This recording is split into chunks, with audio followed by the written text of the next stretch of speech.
మహిళపై దాడి జరిగింది. ఈ ఘటనలో లోవలక్ష్మి ప్రాణాలు వదిలింది. 5 నిందితులను అరెస్ట్ చేసినట్లు సిఐ కృష్ణ భగవాన్ తెలిపారు.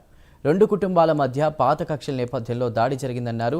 2 కుటుంబాల మధ్య 2020-21లో కేసు నమోదైనట్లు పోలీసులు తెలిపారు. 5 ముద్దాయిలను అరెస్ట్ చేసి కోర్టుకు తరలించినట్లు తెలిపారు. జిల్లా ఎస్పీ బిందు మాధవ్ ఆధ్వర్యంలో శాంతి భద్రతల పరిరక్షణకు అధిక ప్రాధాన్యత కల్పిస్తున్నట్లు సిఐ కృష్ణ భగవాన్ తెలిపారు. శ్రీనివాసరావు గారి మనవరాలు ఆమె సుమారు 4.5 years ఉంటుంది.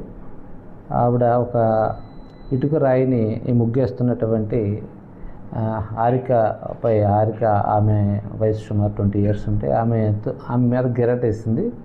దాని మీద వాళ్ళిద్దరూ డిస్కషన్ పడ్డారు. ఆ సమయంలో ఈ మృతురాలు ఎవరైతే ఉన్నారో లోవలక్ష్మి గారు ఆ పిల్లని మందలించారని చెప్పేసి ఆ పక్కింటి వాళ్ళు కూడా ఒకరికొకరు గొడవడుకోవడం చిన్న గొడవ జరిగితే దాని మీద ఈ మృతురాలు ఈ 2 పిల్లలను కూడా రాయేసింది కాకుండా మన మీద గొడవ పడుతున్నారు, వాళ్ళతో గొడవ పడలేము మనం అని చెప్పేసి ఇంట్లోకి తీసుకెళ్ళిపోయింది అని చెప్పేసి చెప్తున్నారు. దాని మీద మళ్ళీ ఒక పావు గంట అట్టుగా బయటకు వచ్చి సందులో నిలబడి ఉంటే ఒక్కసారిగా ఈ బొద్దపు శ్రీనివాసరావు గారు వాళ్ళ అబ్బాయి శ్రీనివాసరావు అబ్బాయి ఆదిత్య వినయ్ కుమార్, అలాగే వాళ్ళ భార్య భవాని, వాళ్ళ అమ్మ నౌకరత్నం, వాళ్ళ పాప లలిత సౌమ్య వీళ్ళందరూ కూడా ఒక్కసారిగా వీళ్ళ మీద అటాక్ చేస్తూ ఈ సందులో నుంచి రోడ్డేపుకి కొంచెం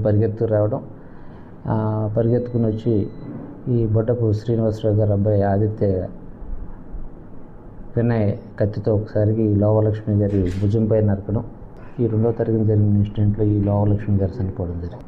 ప్రస్తుతానికి ఈ 5 అదుపులో తీసుకున్నాం. కేసు ఆనరబుల్ కోర్టుకు రిమైండ్ చేస్తాం. తర్వాత రిమైనింగ్ ఇన్వెస్టిగేషన్ కంప్లీట్ చేసి ఛార్జ్ షీట్ వేస్తాం.